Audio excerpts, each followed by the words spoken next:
సిటీలో ఘనంగా వాజ్పేయి శత జయంతి ఉత్సవాలు. దేశానికి చేసిన సేవలను గుర్తు చేసుకున్న కమలం నేతలు.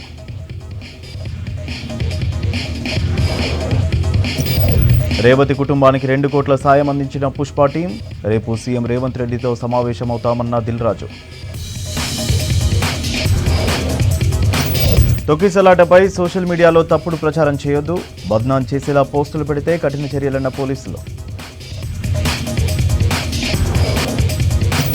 సంగారెడ్డిలో ఫార్మా కంపెనీ లీజ్కు తీసుకుని డ్రగ్స్ తయారీ. 32 కిలోల ఆల్ఫాజోలం స్వాధీనం. నిందితుడి అరెస్ట్. నగరంలో క్రిస్మస్ సెలబ్రేషన్స్ కలర్ఫుల్గా చర్చిలో కేక్ కట్ చేసి శుభాకాంక్షలు చెప్పుకున్న క్రైస్తవులు.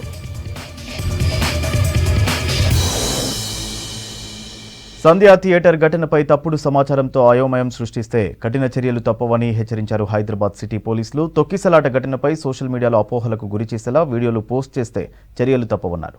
అల్లు అర్జున్ రాకముందే థియేటర్ దగ్గర తొక్కిసలాట జరిగినట్టు, కొందరు తప్పుడు వీడియోలు పోస్ట్ చేసినట్లు తమ దృష్టికి వచ్చిందని తెలిపారు.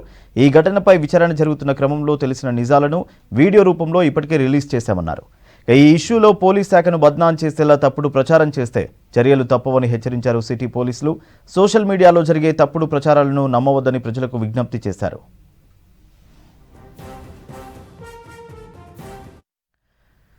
జన్వాడ ఫామ్ హౌస్ కేసులో పోలీసుల దర్యాప్తు కొనసాగుతోంది. ఫామ్ హౌస్లో పార్టీకి హాజరైన వారిలో కొందరిని ఇవాళ విచారించారు పోలీసులు. ఇప్పటికే విజయ్ మధురి బ్లడ్ శాంపిల్స్ను FSLకు పంపించారు మోకిలా పోలీసులు. నివేదిక వచ్చిన తర్వాత చర్యలు తీసుకోనున్నారు. ఇప్పటికే చేపట్టిన తనిఖీల్లో కర్ణాటక విదేశీ మద్యాన్ని స్వాధీనం చేసుకున్నారు పోలీసులు. ఈ కేసులో A1గా రాజ్ పాకాల, A2గా విజయ్ మధురిని చేర్చారు ఎక్సైజ్ పోలీసులు. డ్రగ్స్ పాజిటివ్ వచ్చిన విజయ్ని గతంలోనే ప్రశ్నించారు. మరికొంతమంది సాక్షులను త్వరలో విచారించనున్నారు పోలీసులు.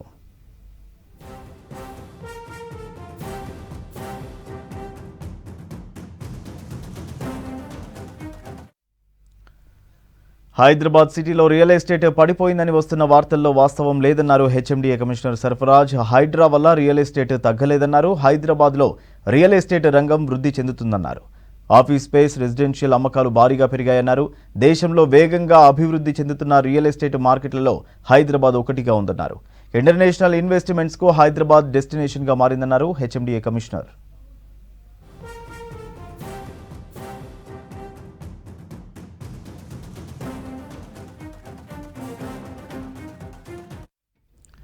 మాజీ ప్రధాని అటల్ బిహారీ వాజ్పేయి శత జయంతి సందర్భంగా ట్యాంక్ బండ్ అంబేద్కర్ విగ్రహం నుంచి బీజేపీ రాష్ట్ర కార్యాలయం వరకు ర్యాలీ నిర్వహించారు పార్టీ నాయకులు. వాజ్పేయి ఆశయాలను ముందుకు తీసుకెళ్తామన్నారు. కేంద్ర మంత్రి, state BJP chief Kishan Reddy యువత పెద్ద ఎత్తున బీజేపీతో కలిసి నడవాలన్నారు. ప్రస్తుత రాజకీయాలు విలువలు లేనివిగా ఉన్నాయన్నారు ఎంపీ లక్ష్మణ్.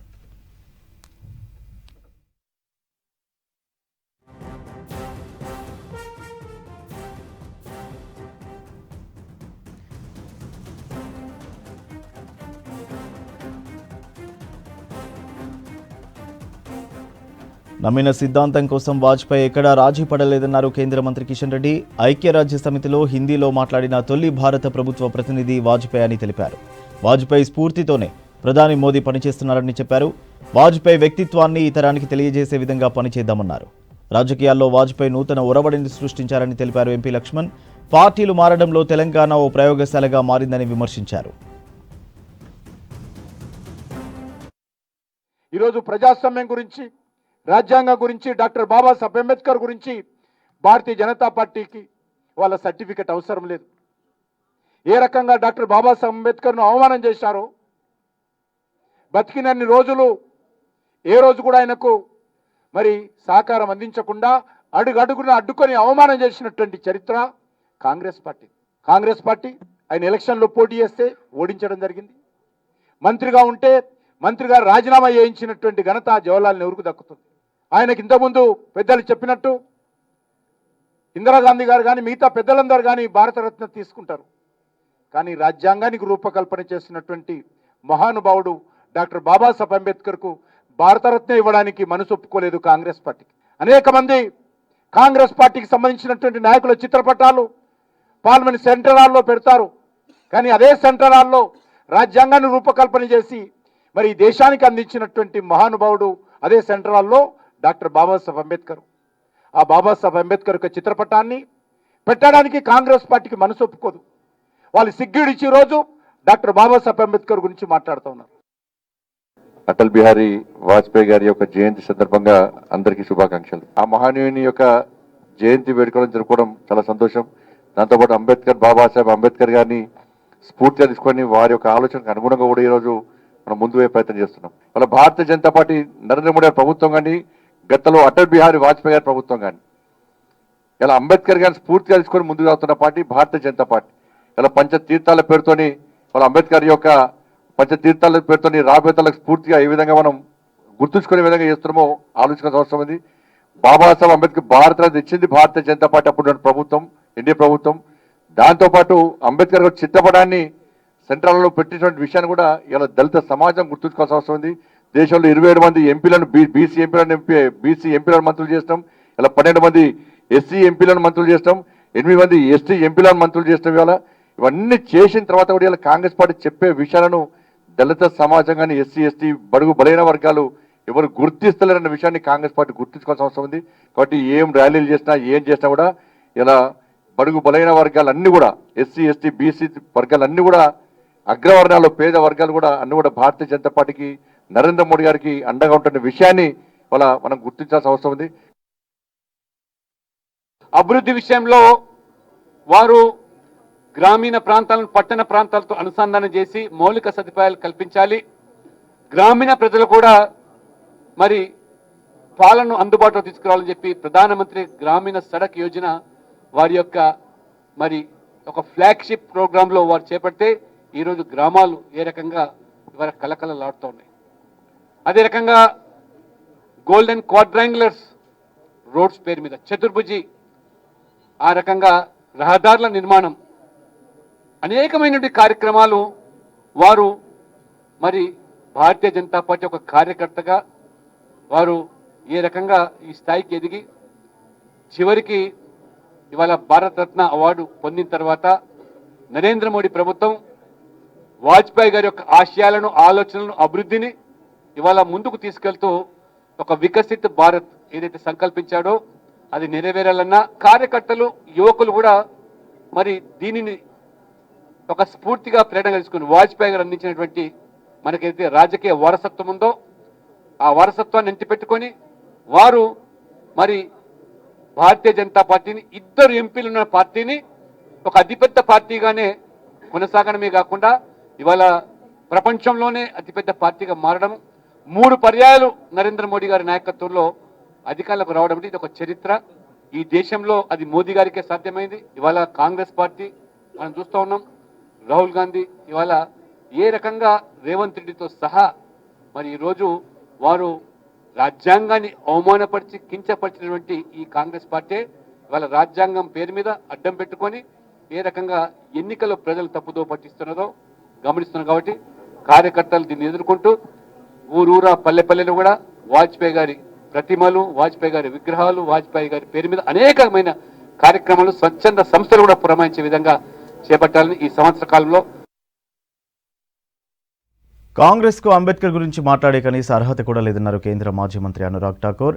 అంబేద్కర్ కు భారతరత్న ఇవ్వని కాంగ్రెస్ ఆయన గురించి మాట్లాడడం విడ్డూరంగా ఉందన్నారు. భారతరత్నతో అంబేద్కర్ ను గౌరవించింది బీజేపీనే అన్నారు. రాజకీయాల్లో వాజ్పేయి చెరగని ముద్ర వేశారని తెలిపారు.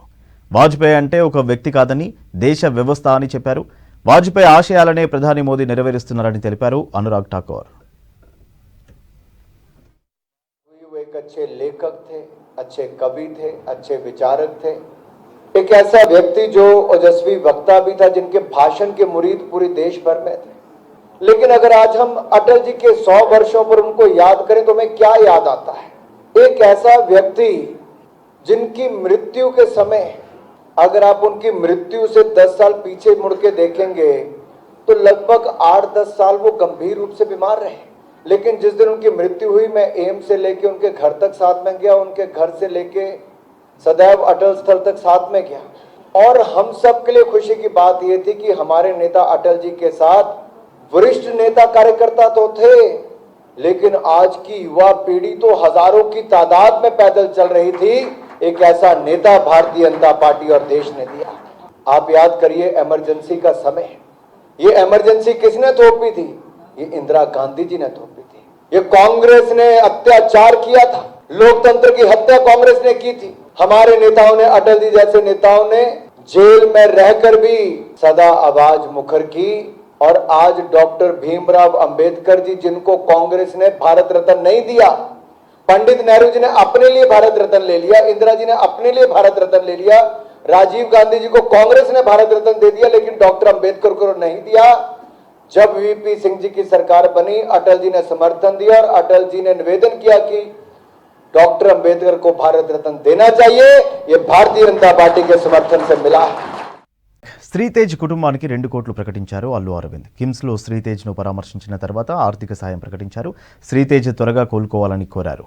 అల్లు అర్జున్ ₹1 కోటితో పాటు మైత్రి మూవీ 50 లక్షలు, సుకుమార్ 50 లక్షలతో కలిపి 2 కోట్లను దిల్ రాజుకు అందించామని చెప్పారు అల్లు అరవింద్. రేపు ఫిల్మ్ ఇండస్ట్రీ ప్రముఖులు సీఎం రేవంత్ రెడ్డితో భేటీ అవుతారని తెలిపారు ఎఫ్డీసీ చైర్మన్ దిల్ రాజు. విపత్తు జరిగిన తర్వాత ఇప్పుడు అబ్బాయి కాస్త కోలుకుంటున్నాడు, వెంటిలేషన్ కూడా తీశారు అని తెలిసి నిన్న రాజుగారు కూడా చెప్పారు. అబ్బాయి తప్పనిసరిగా కోలుకొని మన అందరిలో తిరుగుతాడని విశ్వసిస్తున్నాం. ఈ కుటుంబానికి ₹2 కోట్ల మా తరపు నుంచి, అనగా అల్లు అర్జున్ తరపు నుంచి ₹1 కోటి, నిర్మాతలు శ్రీ రవి గారు, నవీన్ గారు కలిపి 50 లక్షలు మైత్రి తరపున, ఇంకొక 50 లక్షలు సుకుమార్ గారు ఆయనే వచ్చి ఉండాలి. ఇదంతా కలిపి ₹2 కోట్ల కుటుంబానికి అప్పజెప్పమని చెప్పి మన ఎఫ్డీసీ చైర్మన్ రాజు గారిని రిక్వెస్ట్ చేస్తూ ఆ డబ్బుని వారికి రాజుగారికి అందజేసి వారి కుటుంబానికి అందజేయమని చెప్తున్నాను. నేనే ప్రత్యేకంగా అందజేయచ్చు అనేది ఏదన్నా అనిపిస్తే అది లీగల్గా ఇలాగే చేయమన్నారు. ప్రభుత్వ ప్రతినిధి అయిన ఎఫ్డీసీ చైర్మన్ రాజుగారి ద్వారా ఇప్పిస్తే మంచిదని మా లీగల్ డిపార్ట్మెంట్ చెప్పారు. నేను నిన్న విజిట్ చేసినప్పుడుకి ఈరోజు కూడా బాబు చాలా రికవరీ ఫాస్ట్గా ఉంది. వెంటిలేటరు అండ్ ఆక్సిజన్ లేకుండా ఆల్మోస్ట్ మోర్ దెన్ 72 అవర్స్ నుంచి గ్రో అవుతూ ఉన్నాడు. సో ఆల్ మూమెంట్స్ అన్నీ బాగున్నాయని ఈరోజే డాక్టర్స్ ఆల్రెడీ బులెటిన్లో కూడా ఇచ్చారు. అలాగే అరవింద్ గారు, ఆ ఫ్యామిలీకి సంబంధించి అరవింద్ గారు అల్లు అర్జున్ తరఫున, అలాగే Mythri movie makers and director Sukumar, వాళ్ళందరూ ఫ్యామిలీకి ₹2 crores ఇవ్వాలని వాళ్ళు డిసైడ్ చేసుకొని చెప్పడం జరిగింది. దీన్ని ఆ ఫ్యామిలీకి ప్రాపర్గా యూజ్ అయ్యేలాగా, ఎస్పెషల్లీ పిల్లలకి, బాబుకి, పాపకి అండ్ భాస్కర్, ఎవరైతే రేవతి గారు హస్బెండ్ భాస్కర్ ఉన్నారో వాళ్ళ ఫ్యామిలీకి యూజ్ అయ్యేలాగా. సో డెఫినెట్గా వాళ్ళు అడిగారు, నేను లీడ్ తీసుకొని వాళ్ళ ఫ్యామిలీకి ఉపయోగపడేలాగా చేస్తాం. అలాగే ఇండస్ట్రీ నుంచి కూడా రేపు సీఎం గారు అపాయింట్మెంట్ అడిగాము. ఇండస్ట్రీకి సీఎం గారితో కూడా రేపు మీటింగ్ ప్లాన్ చేశాము. ఫర్దర్గా కూడా అన్నీ హెల్దీగా ఉండేలాగా ఎలా వెళ్ళాలి అని దాని మీద రేపు మీటింగ్ ఉంటుంది.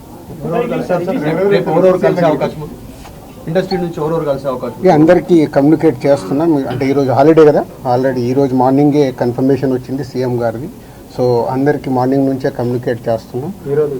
హీరోస్, డైరెక్టర్స్, ప్రొడ్యూసర్స్ అందరు కలిసి మీట్ అవుతాం. ఎఫ్డీసీ తరఫున ఈ ఫిలిం డెవలప్మెంట్ కార్పొరేషన్ తరఫున ఈ మీటింగ్ ఆర్గనైజ్ చేశాం. రేపు మార్నింగ్ 10 o'clock ఆ మీటింగ్. అందరు హైదరాబాద్లో ఉన్న అందరినీ పిలుస్తున్నాం, అందరూ వస్తారు. అది ఇప్పుడు సీఎం గారు ఆఫీస్ నుంచి సీఎం రాగానే చెప్తాం. అరవింద్ గారు కూడా వస్తారా? అందరూ వస్తారు. ఫిలిం ఇండస్ట్రీకి సంబంధించిన అందరినీ తీసుకురావాల్సిన బాధ్యత, అటు గవర్నమెంట్తో కలిపిన బాధ్యత నాది. కాబట్టి నేను మార్నింగ్ సీఎం గారు అపాయింట్మెంట్ రాగానే అందరు కమ్యూనికేట్ చేసాం. రేపు మీటింగ్ ఉంటుంది. ఎఫ్డీసీ చైర్మన్ అయినందుకు కల్పిస్తున్నారా, లేకపోతే ఫిల్మ్ ఇండస్ట్రీ వర్సెస్ కాంగ్రెస్ నడుస్తున్నందుక? నేను ఫిలిం పర్సన్ కాబట్టి నన్ను సీఎం రేవంత్ రెడ్డి గారు ఆ సీట్లో ఉండి ఇండస్ట్రీకి గవర్నమెంట్ మధ్యలో బ్రిడ్జిగా ఉండాలని అడిగారు. మార్నింగ్ టైం హైదరాబాద్ నగరం ఒకేలా ఉంటే నైట్ సిటీ లైఫ్ వేరే లెవెల్లో ఉంటుంది. అర్ధరాత్రులు, బర్త్డేలు, ఇతర వేడుకలతో ఎంజాయ్ చేస్తుంటారు యువత. నగర రోడ్లపై నిత్యం బర్త్డే పార్టీలు జరుగుతూనే ఉంటాయి. సెలబ్రేషన్స్ చేసుకోవడంతో వాహనదారులు ఇబ్బందులు పడుతున్నారు. కేక్ కటింగ్, బాంబుల బ్లాస్టింగ్స్, పేపర్లు రోడ్లపై వేయడంతో చెత్త పేరుకుపోతుంది. ఇదే అంశానికి సంబంధించి మరింత సమాచారం అజయ్ అందిస్తారు. హైదరాబాద్ నగరంలో మార్నింగ్ లైఫ్ అందరికీ తెలుసు, కానీ నైట్ లైఫ్ ఆఫ్ హైదరాబాద్ నగరం రాత్రి వేళలో ఎలా ఉంటుంది, ముఖ్యంగా ఇటు చార్మినార్, దాంతోపాటు ట్యాంక్ బండ్, నక్లెస్ రోడ్, డిఎల్ఎఫ్తో పాటు దుర్గం చెరువు, ఇప్పుడు మనం చూస్తున్న కేబుల్ బ్రిడ్జ్ ఇటీవల కాలంలో చాలా వరకు హైదరాబాద్ నగరవాసులే కాదు ఇతర ప్రాంతాల నుండి కూడా పెద్ద ఎత్తున కేబుల్ బ్రిడ్జ్ అందాలను వీక్షించడానికి హైదరాబాద్కి వస్తుంటారు. సో కేబుల్ బ్రిడ్జ్ పైన కూడా రాత్రి వేళలా బర్త్డేలు కావచ్చు, లేకపోతే సెలబ్రేషన్స్ ఏమన్నా ఉన్నా కూడా చేసుకుంటున్న సిట్యువేషన్. గతంలో కేబుల్ బ్రిడ్జ్ పైన ఇలాంటి యాక్టివిటీస్కి పాల్పడుతూ కొంతవరకు న్యూసెన్స్ క్రియేట్ చేస్తున్నారు. రాత్రి వేళ ఇతర వాహనదారులకి కొంతవరకు ఇబ్బందికర పరిస్థితులు తలెత్తుతున్నాయనేది పోలీసులు కూడా నోటీస్ చేసిన తర్వాత కేబుల్ బ్రిడ్జ్ పైన నిఘా పటిష్టం చేశారు. ఈ విధంగా బర్త్డే పార్టీస్ రాత్రి వేళలా చేసుకోవడము చాలా వరకు యూత్ ఎక్కువగా ఇంట్రెస్ట్ చూపిస్తుంటారు. ఇక రాత్రి వేళలా ఈ కేక్ కటింగ్స్ చేస్తూ రోడ్డు పైన కొంతవరకు ఇతర వాహనదారులు, ఆ లేట్ నైట్ ఇతర వాహనదారులు ఎవరైతే ట్రావెల్ చేస్తుంటారో వాళ్ళని నిలిపివేయడము, వాళ్ళకి కేక్ డిస్ట్రిబ్యూట్ చేసే ప్రక్రియలో కొంతవరకు వాళ్ళతో మాట పెరిగి వాగ్వివాదాలు చోటు చేసుకోవడం, గొడవలు జరిగిన ఘటనలు కూడా గతంలో ఉన్నాయి. సో ఇలాంటి రిపీట్ అవుతున్నాయి కాబట్టి ఖచ్చితంగా ఇటు పోలీస్ అధికారులు కూడా ఈ విధంగా రాత్రి వేళలో ఎవరైతే సెలబ్రేషన్స్ చేసుకుంటారో, ఈ విధంగా కేక్ కటింగ్స్కి ఎవరైతే సెలబ్రేషన్స్లో పాల్గొంటుంటారో వాళ్ళపైన పోలీసులు కూడా కొంతవరకు నిఘా పటిష్టం చేశారు. ఈ యొక్క 5-6 ప్లేసెస్ హైదరాబాద్ నగరంలో ఎక్కువగా రాత్రి వేళల బర్త్డే సెలబ్రేషన్స్కి ప్రిఫర్ చేస్తున్నారు. సో బర్త్డే సెలబ్రేషన్స్ చేసుకుంటే ఓకే, కానీ బర్త్డే సెలబ్రేషన్స్ పేరుతో కొంతవరకు రాత్రి వేళ న్యూసెన్స్ క్రియేట్ చేయడము, ఇతర వాహనదారులు ఎవరైతే ఉంటారో వాళ్ళకి కాస్త ఇబ్బందికర పరిస్థితులు కూడా తలెత్తే విధంగా ప్రవర్తించొద్దు అనేది పోలీస్ అధికారులు చెప్తే, కేక్ కటింగ్ తర్వాత ఏదైతే మెటీరియల్ ఉంటుందో దాన్నంతా రోడ్డు మీదనే పడేయడం ద్వారా అటు చాలా వరకు ఇటు పారిశుద్ధ్య కార్మికులు కూడా ఇబ్బందులు పడతారు. వాటన్నిటిని కూడా ఎప్పటికప్పుడు క్లియర్ చేయాలంటే కాస్త ఇబ్బందులు తలెత్తాయి. కాబట్టి వీటన్నిటిని పరిగణలోకి తీసుకోవాలి అనేది ప్రజలకు కూడా సూచిస్తున్నారు. కానీ హైదరాబాద్లో ఈ మేజర్ ప్లేసెస్ ఏవైతే ఉన్నాయో ఇక్కడ మాత్రం రాత్రి వేళల యువత పెద్ద ఎత్తున కేక్ కటింగ్స్ కావచ్చు, సెలబ్రేషన్స్ చేసుకుంటున్న సిట్యువేషన్ హైదరాబాద్ నగరంలో నెలకొంది.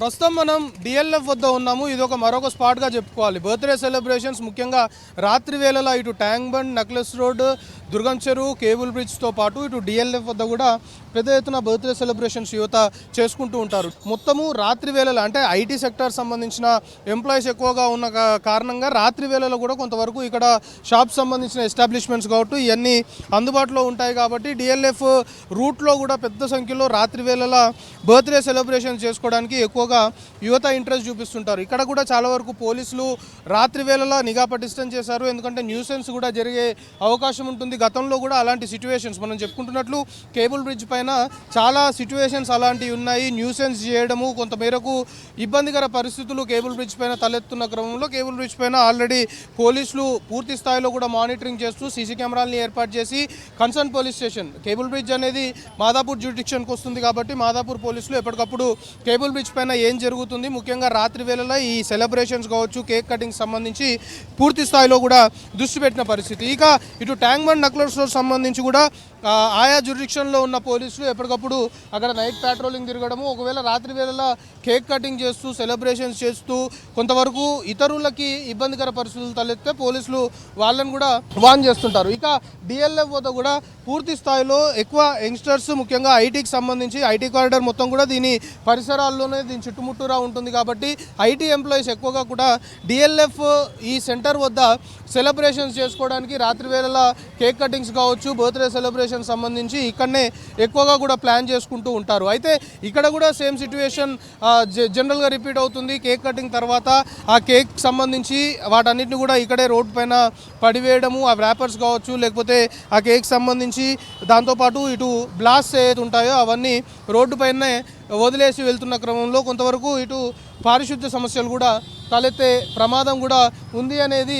చాలా వరకు అధికారులు చెప్తున్నారు. ఇటు ట్యాంక్ బండ్, నక్లెస్ రోడ్తో పాటు చార్మినార్, డిఎల్ఎఫ్, కేబుల్ బ్రిడ్జ్, దాంతోపాటు దుర్గం చెరువు ఇలాంటి ప్లేసెస్లో మిడ్ నైట్ సెలబ్రేషన్స్ అనేవి సర్వసాధారణంగా జరుగుతున్నాయి. యువత కూడా పెద్ద సంఖ్యలో రాత్రి వేళలు అంటే మార్నింగ్ హైదరాబాద్ లైఫ్ ఒకలాగుంటే నైట్ లైఫ్ ఆఫ్ హైదరాబాద్ అనేది చాలా డిఫరెంట్గా ఉంటుంది. కాబట్టి రాత్రి వేళల ఈ విధంగా బర్త్డే సెలబ్రేషన్స్ కావచ్చు, ఇతర అకేషన్స్ని ఎక్కువగా కూడా సెలబ్రేట్ చేసుకోవడానికి యువత ఇంట్రెస్ట్ చూపిస్తున్నారు. ఇది హైదరాబాద్ నగరం రాత్రి వేళలా ఎలా ఉంటుంది మనం చూసాం. ముఖ్యంగా మనం చూసినట్లు ఇటు చార్మినార్, ట్యాంక్ బండ్, దాంతోపాటు నక్లెస్ రోడ్, కేబుల్ బ్రిడ్జ్, దుర్గం చెరువు, డిఎల్ఎఫ్ ఇలాంటి ప్లేసెస్లో ఎక్కువగా ఫొటోస్ కావచ్చు, వీడియోస్ కావచ్చు, సెల్ఫీస్ తీసుకుంటూ ప్లేసెస్ని ఎంచుకుంటున్న సిచ్యువేషన్. సో దీని ఫలితంగా నగరంలో రాత్రి వేళలా కొంతమేరకు కొందరు వాటిని పాజిటివ్గా వాడుకుంటుంటే మరికొందరు న్యూసెన్స్కి వాటిని దారితీస్తున్న సిచ్యువేషన్. సో వీటన్నిటికీ చెక్ పెట్టాలని పోలీసులు ఇతర అధికార యంత్రాంగం భావిస్తుంది. అకేషన్ సంబంధించిన సెలబ్రేషన్స్ ఏ విధంగా హైదరాబాద్ నగరంలో జరుగుతాయనేది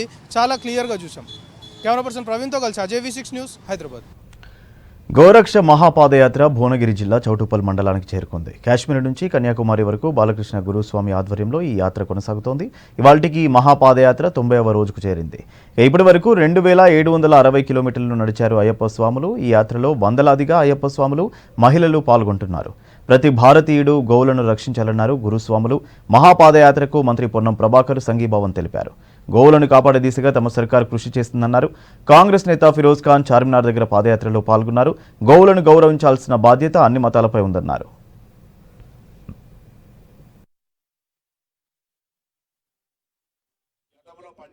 స్ఫూర్తిని వచ్చే తరం చూసినట్టయితే అది వాళ్ళను స్మరించుకుంటే మనం ఆ దారిలో వెళ్తామని. అదేవిధంగా ఈ బాలకృష్ణ స్వామి గారు కూడా గోమాత తీసుకొని యాత్ర చేయడం ద్వారా దాని యొక్క ప్రాధాన్యతను చెప్పే ప్రయత్నం చేస్తాను. వారికి మనందరం కూడా ఈ సందర్భంగా హృదయపూర్వకంగా ధన్యవాదాలు తెలియజేస్తూ, నేను కూడా గతంలో పార్లమెంట్ సభ్యులు చేసిన కాబట్టి మీరు దారిలో ఎక్కడైనా నన్ను అనుమతిస్తారు, లేదా మీ రూట్ షెడ్యూల్ లేదు, నేను కూడా పోతుంటే మీకు అక్కడక్కడ అన్ని రకాల వీలైనంత కాడ, మొత్తం ఎన్ని రూట్ కాదు, నాకు చేతనైన కాడ, నాకు పరిచయం ఉన్న కాడ మీకు అన్ని రకాలుగా సహకారం అందించే ప్రయత్నం చేస్తాను. ఎందుకంటే నేను అంటే కాలకాలంగా కాంగ్రెస్ పార్టీ ఎన్ఎస్సీ నాయకుడికి పనిచేసినప్పుడు దేశం మొత్తంగా అన్ని దగ్గర సంబంధాలని మాతో పనిచేసిన పార్లమెంట్ సభ్యులు చాలా మంది ఉన్నారు. వాళ్ళందరితో ఇప్పుడు కూడా అటువంటి ఒక రిలేషన్ ఉంది. కాబట్టి మీరు పోయే సందర్భంలో ఈవెన్ కాశ్మీర్తో సహా ఎక్కడున్నా కూడా మీకు సంబంధించినటువంటి కొంత పరిచయం ఉన్న కాడ మీకు అన్ని రకాలుగా సహకారం అందించే ప్రయత్నం చేస్తాం. గౌ మాత అమ్మ సెంటిమెంట్ ఉన్నది. కోట్ల కోట్ల మందికి ఎవరు తస్కరీ చేస్తారు, ఎవరు స్లాటర్ చేస్తారు, వాళ్ళకు హెచ్చరిక, వార్నింగ్. గోమాత దగ్గర రావద్దు. మనం హిందుస్థాన్ లో ఉన్నప్పుడు మన కంట్రీ బ్యూటీ, ఇన్ని కల్చర్లు, ట్రెడిషనల్లు, ఇన్ని భాషలు, ఇన్ని రిలీజన్లు. అరే మా హిందూ మతం కోట్ల కోట్ల మంది గౌమాత అని అమ్మలాగా పూజిస్తే వాళ్ళకు గౌమాతకు కూడా ఒక రెస్పెక్ట్ మనం చూడాలి. గౌమాత దగ్గర ఎవరు పోవద్దు. ఎవరైనా దగ్గర పోతే ఎట్లనా మీరు అందరు ఉన్నారు గోమాతకి కాపాడడానికి, ఆ దేవుడు ఉన్నారు, దాని తర్వాత మీరు ఉన్నారు. ఒక ఇంకా పేరు రాసుకో, ఫిరోజ్ ఖాన్ కూడా ఉన్నారు. మన పద్మశ్రీ సుభాష్ కేల్కర్ జీ, ఆయన ఫార్మింగ్ లో సైలెంట్ రెవల్యూషన్ తీసుకువస్తున్నాడు. న్యాచురల్ ఫార్మింగ్ ఏం నేర్పిస్తున్నాడు. ఒక్క గోమాతకి మనం సేఫ్ చేస్తే 30 ఎకరాలు ల్యాండ్ ఫర్టైల్ చేయవచ్చు అని ఆందోళన చేస్తున్నాడు. అట్లాంటి లిస్ట్ లో అక్కడ సద్గురు, అక్కడ సుభాష్ కేల్కర్ జీ, ఇక్కడ బాలకృష్ణ గారు. కొత్త ఏడాదిలో ఉద్యోగ నోటిఫికేషన్లు ఇవ్వడానికి ప్రణాళికలు చేస్తుంది టీజీపీఎస్సీ. ఇప్పటికే రేవంత్ సర్కార్ జాబ్ క్యాలెండర్ రిలీజ్ చేసింది. దాని ప్రకారం ఉద్యోగాల భర్తీ చేయనున్నారు. గత ప్రభుత్వంలో ఇచ్చిన ఉద్యోగ నోటిఫికేషన్లపై కోర్టు కేసులు పడడంతో నిరుద్యోగులు చాలా ఇబ్బందులు పడ్డారు. ఈసారి ఇచ్చే నోటిఫికేషన్లకు కోర్టు కేసులు, సాంకేతిక సమస్యలు తలెత్తకుండా చర్యలు తీసుకుంటుంది టీజీపీఎస్సీ. మరోవైపు ఇప్పటి వరకు నిర్వహించిన పరీక్షల వాల్యుయేషన్ చేపట్టింది. ఫలితాలను కూడా 2 నెలల్లో ఇవ్వడానికి ప్రయత్నాలు చేస్తుంది TGPSC. Telangana public service commission new year plans లో బిజీగా ఉంది. కొత్త ఏడాదిలో ఉద్యోగ నోటిఫికేషన్లు వేయడంతో పాటు ఇప్పటి వరకు నిర్వహించిన పరీక్షలకు ఫలితాలు ఇవ్వాలని డిసైడ్ అయింది. జనవరి, ఫిబ్రవరి నెలల్లోనే రిజల్ట్స్ రిలీజ్ చేయడానికి ప్రిపేర్ అవుతోంది టీజీపీఎస్సీ. సుప్రీంకోర్టు క్లియరెన్స్ ఇవ్వడంతో ఈ ఏడాది అక్టోబర్లో గ్రూప్ 1 మెయిన్స్ పరీక్షలు జరిగాయి. ఇప్పటికే మెయిన్స్ పరీక్ష పేపర్ల పరిశీలన వేగంగా జరుగుతోంది. ఫలితాలను 2 నెలల్లో ఇవ్వాలని ప్రయత్నాలు చేస్తుంది టీజీపీఎస్సీ. మరోవైపు నవంబర్లో గ్రూప్ 3 పరీక్షలు జరిగాయి. ఈ నెల 15, 16 తేదీల్లో గ్రూప్ 2 పరీక్షలు కూడా పూర్తయ్యాయి. గ్రూప్స్ ఫలితాలను కూడా త్వరగా ఇవ్వాలని టీజీపీఎస్సీ భావిస్తోంది. వీటితో పాటు అసిస్టెంట్ ఇంజనీర్లు మరికొన్ని డిపార్ట్మెంట్ల పరీక్ష ఫలితాలు కూడా ఇవ్వాల్సి ఉంది. అన్ని ఎగ్జామ్స్ రిజల్ట్స్ కొత్త ఏడాదిలో ఇవ్వడానికి టీజీపీఎస్సీ ప్రిపేర్ అవుతోంది.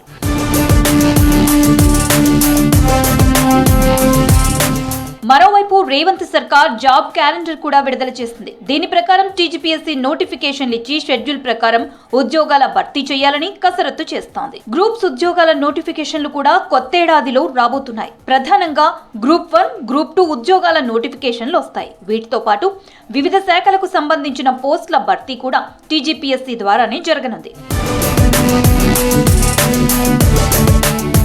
అయితే టీజీపీఎస్సీ ద్వారా ఇచ్చే ప్రతి జాబ్ నోటిఫికేషన్ స్కెడ్యూల్ ప్రకారం పూర్తి చేయాలని కొత్త చైర్మన్ బుర్రా వెంకటేశం ప్రయత్నాలు చేస్తున్నారు. టైం బాండ్ పెట్టుకుని పనిచేయాలని టీజీపీఎస్సీ సభ్యులకు, సిబ్బందికి దిశానిర్దేశం చేశారు. ప్రధానంగా టీజీపీఎస్సీ ద్వారా జరిగే ఉద్యోగాల భర్తీ సమయంలో ఎలాంటి కోర్టు కేసులు, టెక్నికల్ ఇష్యూస్ రాకుండా జాగ్రత్త పడే పనిలో పడ్డారు అధికారులు. టీజీపీఎస్సీని యూపీఎస్సీ తరహాలో బలోపేతం చేయాలని భావిస్తున్నారు కొత్త చైర్మన్ బుర్రా వెంకటేశం. అందులో భాగంగానే 2 రోజుల పాటు ఢిల్లీలోని UPSC staff selection commission recruitment బోర్డులను సందర్శించి అక్కడి విధి విధానాలపై టీజీపీఎస్సీ చైర్మన్ సభ్యుల బృందం స్టడీ చేసింది. నిరుద్యోగులకు టీజీపీఎస్సీపై నమ్మకం కలిగించే పనిలో పడ్డారు న్యూ బాస్ బుర్రా వెంకటేశం. కొత్త ఏడాదిలో టీజీపీఎస్సీ పెట్టుకున్న లక్ష్యాలు నెరవేరాలని నిరుద్యోగులు ఆశిస్తున్నారు. అక్టోబర్, నవంబర్, డిసెంబర్ నెలలు వచ్చాయంటే చాలు భయపడాల్సిన పరిస్థితులు కనబడుతున్నాయి. ఈ 2 నెలల్లో తరచుగా ప్రకృతి విపత్తులు రావడమే ఇందుకు కారణం. గతంలో తీవ్ర నష్టాన్ని మిగిల్చిన తుఫాన్లు అక్టోబర్, నవంబర్, డిసెంబర్ నెలల్లోనే వచ్చాయి. మరి ఆ 3 నెలల్లోనే ఎందుకు తుఫాన్లు వస్తున్నాయి? దీనికి కారణాలేంటి? సైన్స్ ఏం చెబుతోంది? ఎందుకు ఈ 3 నెలలు విపత్తు కాలం? తెలుసుకోవాలంటే వాచ్ దిస్ స్టోరీ.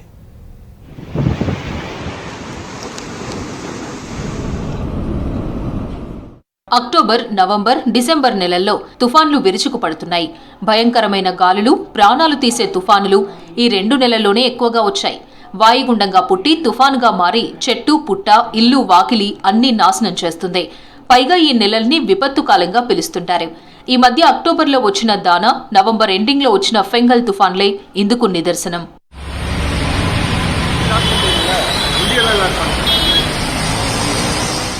బంగాళాఖాతంలో గ్యాప్ లేకుండా తుఫాన్లు పుడుతుంటాయి.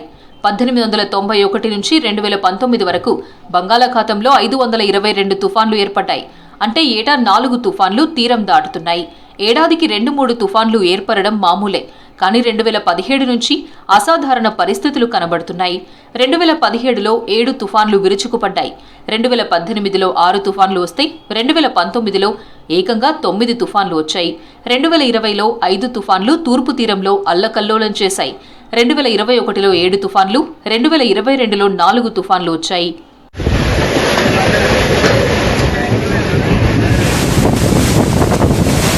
సాధారణంగా సెప్టెంబర్తో నైరుతి రుతుపవనాలు ముగుస్తాయి. అక్టోబర్ నుంచి ఈశాన్య రుతుపవనాలు మొదలవుతాయి. పోతూ నైరుతి, వస్తూ ఈశాన్యం భారీ తుఫాన్లను వెంటబెట్టుకొస్తాయి. అందుకే అక్టోబర్, నవంబర్, డిసెంబర్లలో సైక్లోన్లు ఎక్కువ. పైగా అక్టోబర్ నుంచి మాన్సూన్ విండ్స్ మూమెంట్ చేంజ్ అవుతుంది. అక్టోబర్ 2వ వారం వచ్చే వరకు నార్త్ ఈస్ట్ మాన్సూన్గా మారుతుంది. ఈ టైంలో బంగాళాఖాతంలో చిన్న డిస్టర్బెన్స్ కూడా తుఫాన్గా మారే అవకాశం ఉంటుందంటున్నారు వాతావరణ శాఖ అధికారులు.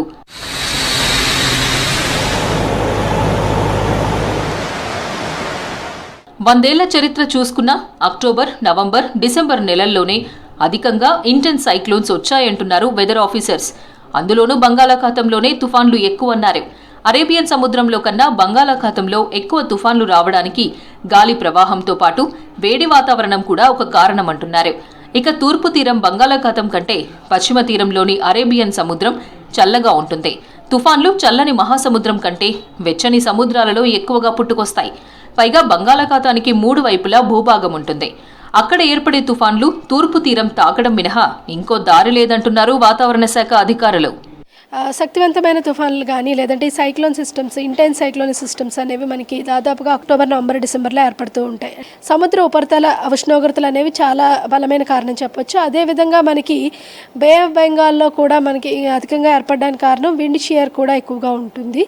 అలాగే రిలేటివ్ హ్యూమిడిటీ, ఇవి mid tropospheric relative humidity one of the factor. ఈ 3 ఫ్యాక్టర్స్ వల్ల ఏదైనా డిస్టర్బెన్స్ ఏర్పడితే అదే సమయంలో ఉపరితల sea surface temperature up to mixed layer depth 50 meters వరకు మాత్రం ఉండగలిగితే ఆ థర్మల్ ఎనర్జీ అనేది మరింత ఇంటెన్సిఫై అయ్యి మనకి ఈ తుఫాన్ల కింద మారే అవకాశం ఉంటుందన్నమాట. బంగాళాఖాతంలో తుఫాన్లు పుట్టి తమిళనాడు నుంచి పశ్చిమ బెంగాల్ వరకు ఎక్కడైనా తీరం దాటొచ్చు. కానీ గత 5 దశాబ్దాల్లో 60 తుఫాన్లు ఆంధ్రప్రదేశ్ తీరాన్ని తాకాయి. వాటిలో తీవ్రమైనవి 40 తుఫాన్లు ఉన్నాయి. పేరుకే నిషేధం, అమ్మకాలంతా బహిరంగం. నగరంలో ఏ మూలకు వెళ్ళినా, ఏ గల్లీలో చూసినా విచ్చలవిడిగా నిషేధిత గుట్కా అమ్మకాలు జరుగుతున్నాయి. గుట్కా, జర్దా ఉత్పత్తులను తిని క్యాన్సర్ లాంటి ప్రమాదకర రోగాల బారిన పడుతున్నారు. దీంతో 2009లో అప్పటి ప్రభుత్వం వీటిపై నిషేధం విధించింది. అయితే పాన్ మసాలాపై నిషేధం లేకపోవడంతో గుట్కా, జర్దాతో కలిపి విక్రయిస్తున్నారు. ఇలా గుట్కా, జర్దా ఉత్పత్తుల అమ్మకాలపై అధికారులు నిర్లక్ష్యంగా వ్యవహరిస్తున్నారనే ఆరోపణలు వినిపిస్తున్నాయి. వీటిపై చర్యలు తీసుకోవాలని కోరుతున్నారు ప్రజలు.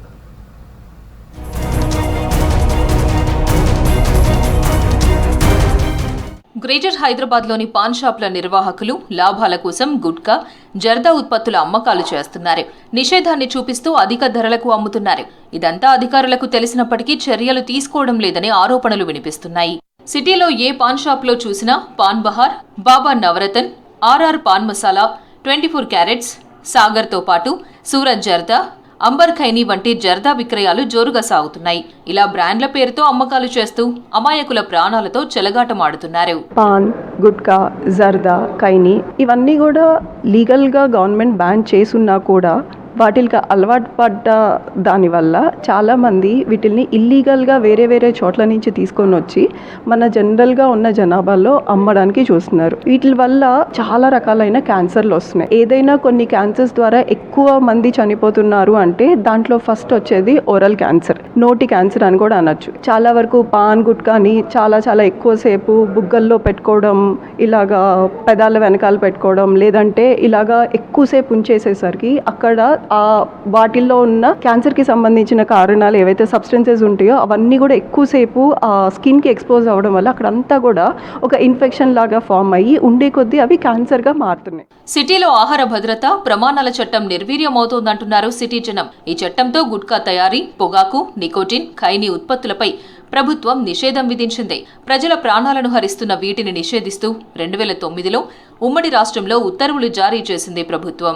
నోటి నుంచి గొంతు నుంచి పేగుల దాకా వెళ్తుంది. పేగుల నుంచి మొత్తం కడుపంతా కూడా క్యాన్సర్స్ లాగా మారడానికి రకరకాలైన క్యాన్సర్లు వస్తూ ఉంటాయి.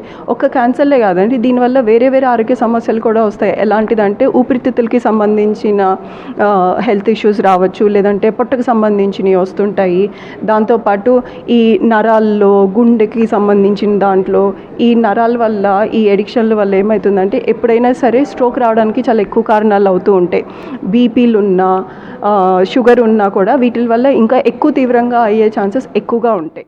ఆహార భద్రతా చట్టం అమలు చేయకపోవడంతో నిత్యం కోట్ల రూపాయల్లో వ్యాపారం జరుగుతోంది. పక్కనున్న రాష్ట్రాల నుంచి గుట్కా మసాలా, జర్దా ఉత్పత్తులను సిటీలోకి సరఫరా చేస్తున్నారు. గుట్కా తినడం వల్ల క్యాన్సర్ లాంటి సమస్యలు వస్తాయని హెచ్చరిస్తున్నారు డాక్టర్లు. ఇలాంటి వాటికి దూరంగా ఉండి ఆరోగ్యంగా ఉండాలని సూచిస్తున్నారు డాక్టర్లు. ఆరోగ్యంగా క్యాన్సర్స్ వస్తే చాలా సివియర్ ప్రాబ్లమ్స్ వస్తాయని తెలిసినా కూడా వాటి వల్ల ఇచ్చే ఒక ప్లెజర్ అనే దాంతో చాలామంది దాన్ని ఆపుకోవడానికి అవ్వట్లేదు. కానీ ఒక్కసారి మన అందరం కలిసి అనుకొని ఉంటే ఇలాంటి ఇల్లీగల్గా ఎక్కడైతే వీటిని సప్లై చేస్తున్నారో బాధ్యత కలిగిన పౌరుల్లాగా మిగతా వాళ్ళు కూడా దాన్ని కనుక ఎదిరించగలిగి కాదు అని చెప్పేసి స్ట్రిక్ట్గా యాక్షన్స్ తీసుకొని ఎవరికి వాళ్ళే రెస్పాన్సిబుల్గా ఫీల్ అయితే ఇలాంటి చాలా వాటిల నుంచి మనం మిగతా జనాల్ని అండ్ ఈ వ్యసనాల నుంచి కూడా చాలా మందిని మనం రికవర్ చేయడానికి అవకాశాలు ఉంటాయి. నగరంలో విచ్చలవిడిగా సాగుతున్న ఈ జర్దా, గుట్కా, పాన్ మసాలా అమ్మకాలను అడ్డుకోవాలని పబ్లిక్ కోరుతున్నారు. వీటికి అలవాటు పడి యువత భవిష్యత్ నాశనం చేసుకుంటున్నారంటున్నారు. సిటీలో నిషేధిత ఉత్పత్తుల అమ్మకాలు, సరఫరాపై అధికారులు కఠినంగా వ్యవహరించాలంటున్నారు. ఇవి Hamara Hyderabad updates. Keep watching V6 news.